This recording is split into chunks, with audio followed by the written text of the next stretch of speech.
O Supremo Tribunal Federal se prepara para decidir sobre a constitucionalidade da chamada Lei da Dosimetria, aprovada pelo Congresso após a derrubada do veto presidencial. A norma está suspensa por decisão liminar do ministro Alexandre de Moraes, relator do caso. Partidos políticos e entidades como a Associação Brasileira de Imprensa questionam a lei, sob o argumento de que ela pode reduzir penas de crime contra a democracia, incluindo os relacionados aos atos de 8 de janeiro. A Advocacia Geral da União também defende a inconstitucionalidade da norma. Já a Câmara dos Deputados e o Senado Federal sustentam que a tramitação foi legítima e dentro das regras democráticas. Para entender os impactos jurídicos e políticos desse julgamento, conversamos agora com Ana Beatriz Krasovitch, advogada criminalista. Muito boa noite, doutora Ana. Prazer Boa te ouvir. noite, tudo bom? Tudo bem. Doutora Ana, acho que a gente pode começar, né, falando sobre. Bom, a AGU classifica a lei da dosimetria como um retrocesso institucional. Quais são os fundamentos jurídicos mais consistentes para sustentar essa tese? Essa manifestação da AGU, ela acaba por entender que a promulgação dessa lei ela pode esvaziar a sanção penal aplicada nos crimes cometidos contra o Estado Democrático de Direito e, consequentemente, acaba sendo mais permissiva para que esses novos agentes reiterem essa prática criminosa, incentive essa prática criminosa contra a ordem democrática do direito. Certo. O governo federal defende que a norma compromete a proteção do Estado Democrático de Direito. Na prática, como o direito penal trata crimes, na prática, né, como o direito penal trata crimes contra a democracia em comparação a outros crimes graves. Na prática, ele trata como um crime gravíssimo, haja vista até o julgamento recente do ex-presidente Jair Bolsonaro, a pena elevadíssima aplicada de 27 anos e 3 meses. O que acontece é que esse projeto de lei ele reduz drasticamente, eventualmente se promulgado, a pena que seria aplicada e pode, enfim, todo esse crime, né, que é contra o Estado, né, que é para tutelar o bem jurídico maior da nossa nação, acaba caindo por terra, vamos dizer. Certo. A lei foi aprovada após a derrubada de um veto presidencial. Essa disputa revela apenas um conflito político ou também levanta questões constitucionais mais profundas entre os poderes? A questão do veto presidencial ela tem esse caráter político, mas de fato a discussão da constitucionalidade ou inconstitucionalidade dessa lei que está sendo discutido pelo STF é completamente do ponto de vista jurídico, na medida que eles têm que, de fato, o próprio STF ele é o guardião da nossa Constituição Federal. Então, a partir do momento que ele tem esse dever de observar se estão sendo observadas as garantias fundamentais e consagradas no que a gente chama de lei maior, que é a nossa Constituição Federal, ele tem o dever de fazer essa análise. Certo. Doutora Ana, a AGU afirma que a lei viola os princípios da proporcionalidade e da individualização da pena.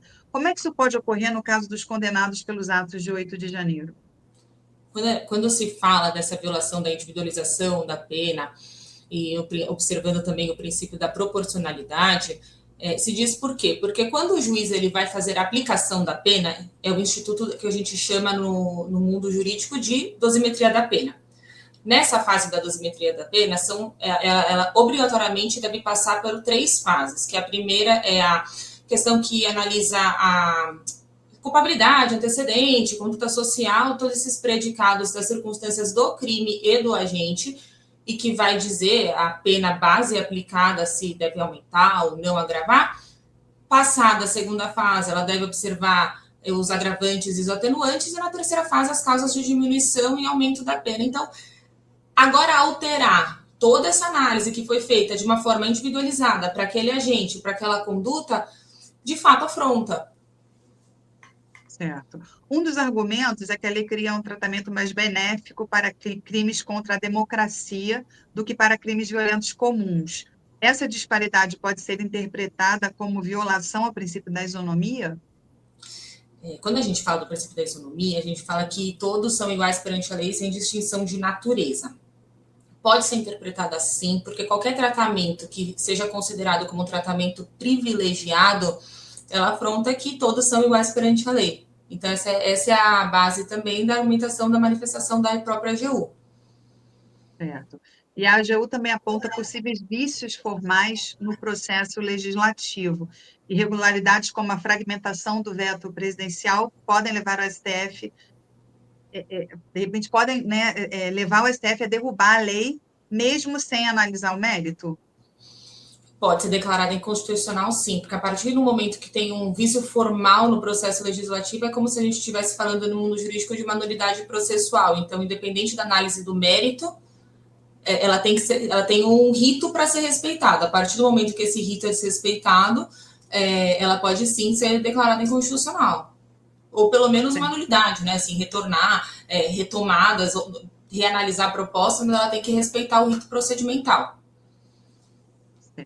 Doutora, o parecer fala em legislação casuística. Como é que a doutrina penal define esse conceito e qual é o risco de uma lei ser percebida como feita para beneficiar casos específicos? Quando a gente fala desse tipo de legislação, é uma legislação que ela é criada somente por uma conveniência política, uma conveniência social, uma conveniência ideológica, e a partir, só por esse seu, a elementar da criação desse tipo penal, por si só ela afronta qualquer, o que consagra tanto o nosso ordenamento jurídico, que ela tem que ter um fundamento, ela tem critérios que devem ser observados, não conveniências, como se fosse uma manipulação política, né, uma tentativa de vingança política. Você não pode criar uma lei com base por uma conveniência própria. Caso o STF valide a lei, mais de 400 condenados pelos atos de 8 de janeiro podem ser beneficiados. Qual seria o impacto imediato dessa decisão no sistema penal? Claro que não é um efeito automático. Então, a partir de se validar integralmente a lei, a defesa de cada condenada vai ter que, a partir de um requerimento, ingressar com pedido na justiça. Então, assim, além de demandar todo esse movimento na máquina estatal, né, no nosso poder judiciário, pode causar, inclusive, um reboliço interno dentro do próprio sistema prisional, porque vai trazer esse questionamento de como uma pessoa... eu vou trazer o caso da condenação da pena, que hoje está mais em voga, que é do ex-presidente Jair Bolsonaro. Uma condenação de 27 anos consegue ser reduzida para 9 e a minha não. O que está acontecendo? Por que o meu caso não? Por que o meu crime não? Certo. O ministro Alexandre de Moraes já suspendeu liminarmente a eficácia da norma. Quais critérios o plenário do STF costuma utilizar para manter ou revogar esse tipo de liminar? O Supremo Tribunal Federal ele sempre tem que observar a relevância do caso, o risco concreto e imediato e na sua vigência e o interesse público. São os critérios para analisar a eventual concessão ou não da medida liminar. E existe a possibilidade de o STF modular os efeitos da decisão? Como é que funciona esse mecanismo e qual a diferença entre modulação em matéria civil e penal? Ele pode modular, né, para que entre em vigência, né, ou a partir de quando, para decidir quando produzirá os efeitos dessa decisão, visando minimizar, nesse exato caso, justamente para minimizar os impactos sociais, os impactos econômicos e jurídicos que podem causar a partir da vigência dessa nova lei.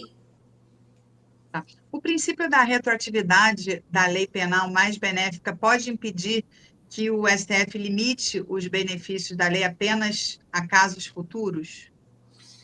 Eu entendo que é, inclusive, conflitante com o que o próprio STF, com o próprio dever do STF, que é analisar e ser o guardião, né, do que é consagrado na nossa Constituição Federal. Então, como ele vai poder, né, a partir analisar algo que ele tem que fazer da constitucionalidade de uma lei, aplicando algo que contraria um outro princípio, que é via de regra, a lei penal ela retroage em benefício do réu. Muito se discute sobre a diferença entre financiadores, organizadores e participantes dos atos. Como é que o direito penal distingue esses graus de responsabilidade em crimes coletivos? a parte, o Código Penal, ele prevê como tem o autor, o partícipe, o copartícipe, ele vai analisar quem de fato é o líder, quem financiou, qual que é o papel de cada qual agente no ato criminoso em si, mas de qualquer forma, aí na questão da dosimetria da pena, avaliando qual, a partir da relevância, da circunstância do crime, desse papel dentro dessa organização, desse financiamento, enfim, do papel que exerceu dentro desse grupo, a pena que vai ser aplicada. Tá. O Congresso defende sua autonomia para definir políticas criminais. Até onde vai a liberdade do Legislativo para alterar penas sem violar limites constitucionais, doutora? Até onde ele respeita a nossa própria lei maior, a nossa Constituição Federal. A partir do momento que o Congresso ele se diz, ele entende que ele pode, e de fato pode, né, criar, né, a lei, enfim, ele tem que observar o que está consagrado na nossa lei maior. Não, ele não é uma discricionariedade dele observar ou não, ele tem esse dever. Então, a partir do momento que ele tem esse dever, ele tem que cumprir. A ABI, Associação Brasileira de Imprensa, entrou com ações diretas de inconstitucionalidade, desculpem, contra a lei. Qual é a importância da participação de entidades da sociedade civil nesse tipo de debate na STF? O próprio STJ ele já tinha reconhecido a representatividade da ABI e de entidades sociais civis, né, na defesa dos interesses da sociedade. Mas é claro que a representatividade ela não é determinante na decisão que vai ser dada pelo STF. Certo. A doutrina penal costuma agravar ou atenuar responsabilidade em crimes cometidos por multidões. Como é que o direito analisa a atuação de massa de manobra? Quando a gente fala da massa de manobra, o direito ele vai avaliar essa união de um grupo, de um vínculo, para atingir um vínculo subjetivo de essas pessoas que têm um vínculo subjetivo comum para a prática criminosa, para então a responsabilização penal de cada qual na sua participação do crime. Certo.